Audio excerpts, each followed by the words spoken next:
រឿងតាក់ស៊ីមរណៈនៃរាត្រីដ៏សែនស្ងាត់ជ្រងំ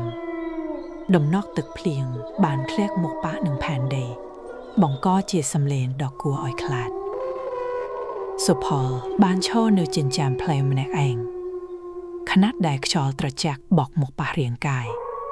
ធ្វើឲ្យគេញ័រញាក់ដល់ឆ្អឹងខ្នងរំពេចនោះពន្លឺភ្លើងហ្វាពីគ្រាប់បានចេះចាំងមកពីចម្ងាយរថយន្តតាក់ស៊ីពណ៌ខ្មៅបុរាណមួយគ្រឿងបានមកឈប់នៅពីមុខសុផលយ៉ាងស្ងៀមស្ងាត់ហាក់បីដូចជាគ្មានដង្ហើមជីវិតសុផលបានបើកទ្វារអង្គុយនៅកៅអីខាងក្រោយ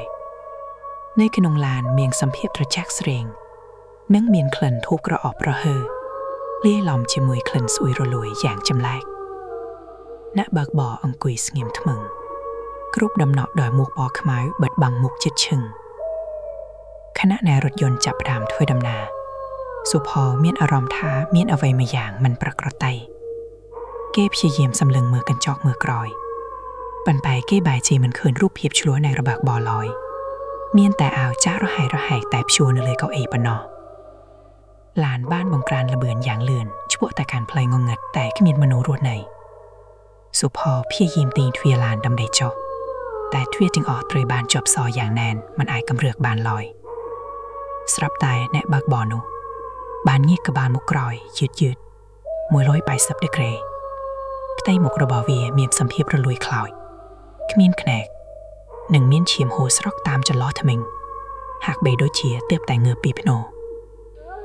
សំឡេងខ្សែក្រលួយដ៏គួរឲ្យរន្ធត់បានបន្លឺឡើងពេញក្នុងឡាន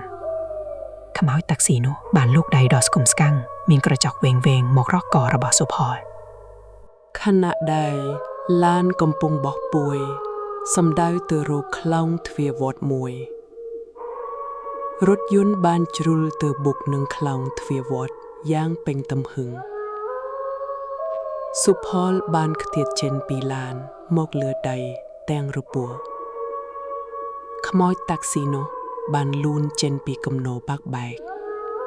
ទាំងសភាពរញ៉េរញ័រដេញតាមសុផល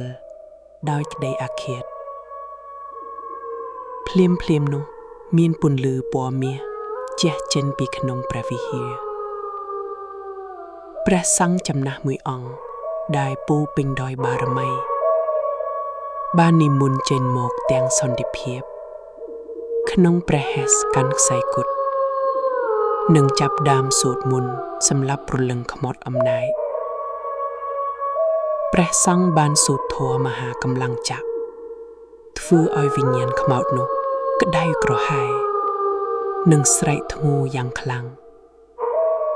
រូបរាងដ៏អាក្រក់របស់វាចាប់ដើមរលាយបាក់ទៅក្នុងអាកាសសួនឈឹងជារៀងរហូតរួចសុផលក៏ត្រូវបានសង្គ្រោះដោយសុវត្ថិភាពក្រោមពន្លឺធម៌